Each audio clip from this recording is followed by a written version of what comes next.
और अगली बड़ी खबर जयपुर से आपको दे रहे हैं, जहां पर इस साल नहीं होंगे राजस्थान में निकाय चुनाव। एनडीटीवी से बातचीत में बोल रहे हैं यूडीएच मंत्री झाबर सिंह खर्रा। ओबीसी आयोग की रिपोर्ट का इंतजार है, कह रहे हैं झाबर सिंह खर्रा, और ये भी कह रहे हैं कि रिपोर्ट आने के बाद ही आरक्षण लॉटरी निकलेगी। मेयर चेयरमैन का नहीं होगा सीधा चुनाव, पार्षदों के जरिए मेयर का चुनाव होगा। जयपुर, जोधपुर, कोटा में प्रशासक नियुक्त किए गए हैं। साल 2009 की चुनाव प्रणाली से सरकार ने सबक लिया है।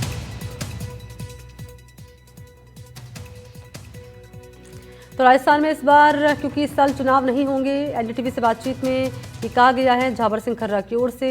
वो कह रहे हैं कि ओबीसी आयोग की रिपोर्ट आने के बाद ही नए आरक्षण की लॉटरी निकाली जाएगी।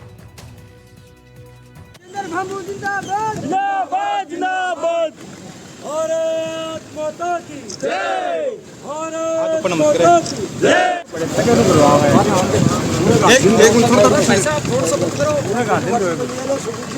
बिल्कुल साहब। भारतीय जनता पार्टी जिंदाबाद जिंदाबाद जिंदाबाद, भारतीय जनता पार्टी जिंदाबाद जिंदाबाद जिंदाबाद, झाबर सिंह खर्रा जिंदाबाद जिंदाबाद जिंदाबाद, राजेंद्र भांबू जिंदाबाद। निकाय चुनाव को लेकर राजस्थान सरकार की कवायद लगातार जारी है और आज जयपुर, कोटा और जोधपुर में नए प्रशासकों की नियुक्ति के आदेश जारी हो गए हैं। और हमारे साथ यूडीएच मंत्री झाबर सिंह खर्रा हैं।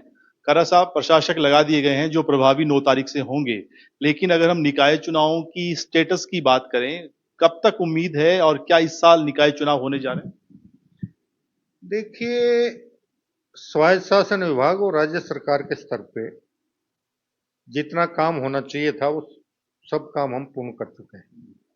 नगर निकायों का सीमा विस्तार होना था, सीमा विस्तार करके हमने उसका नोटिफिकेशन जारी करवा दिया। उसके बाद नए सिरे से वार्डों का पुनर्सीमांकन और पुनर्गठन होना था, वो काम भी हमने पूरा करके नोटिफिकेशन जारी करवा दिया। अब हमें राज्य पिछड़ा वर्ग आयोग से निकायवार पिछड़ा वर्ग के आंकड़े उपलब्ध होंगे।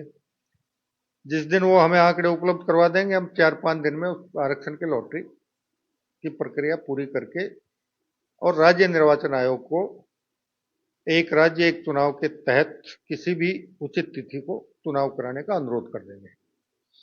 राज्य निर्वाचन आयोग के स्तर पर चूंकि मतदाता सूची का काम होना है, हमारे निवर्तमान राज्य निर्वाचन आयुक्त ने हड़बड़ी में मतदाता सूची का कार्यक्रम घोषित कर दिया था, लेकिन उसमें कमी ये थी कि वो सारा कार्यक्रम पुराने परिसीमन के आधार पर जारी हुआ था।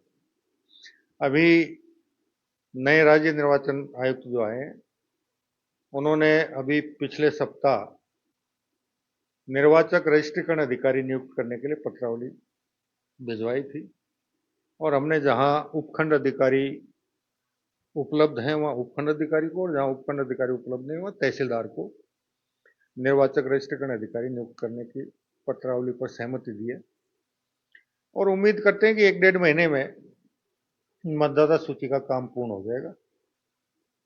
अब ये पूर्ण होने के बाद जैसे ही राज्य पिछड़ा वर्ग आयोग हमें निकायवार आंकड़े उपलब्ध करवाएगा, उसके तुरंत बाद हम आरक्षण की लॉटरी निकालकर राज्य निर्वाचन आयोग को एक राज्य एक चुनाव के तहत चुनाव कराने के लिए अनुरोध पत्र जारी करते हैं। सर, ये माना जाए कि इस साल तो निकाय चुनाव नहीं हो रहे क्योंकि ज्यादा समय नहीं बचा है। हाँ, जैसी अब तक बात हुई है पिछड़ा वर्ग आयोग से और राज्य निर्वाचन आयोग से, दोनों का यही मानना है कि हम दिसंबर के प्रथम सप्ताह तक अपना काम पूरा कर पाएंगे। तो दिसंबर के प्रथम सप्ताह में करेंगे तो उसके बाद हमें, वैसे तो 21 दिन का चुनावी कार्यक्रम होता है, लेकिन पूर्व तैयारियों के लिए लगभग 1 सप्ताह पहले वो कार्यक्रम जारी करते हैं। तो इस प्रकार 30, 32, 35 दिन पहले चुनाव की घोषणा होती है। तो अगर हम 21 और 7, 28 दिन भी माने तो जनवरी में चुनाव की संभावनाएं बनती है। बहुत शुक्रिया। सुशांत पारीक, एनडीटीवी, जयपुर।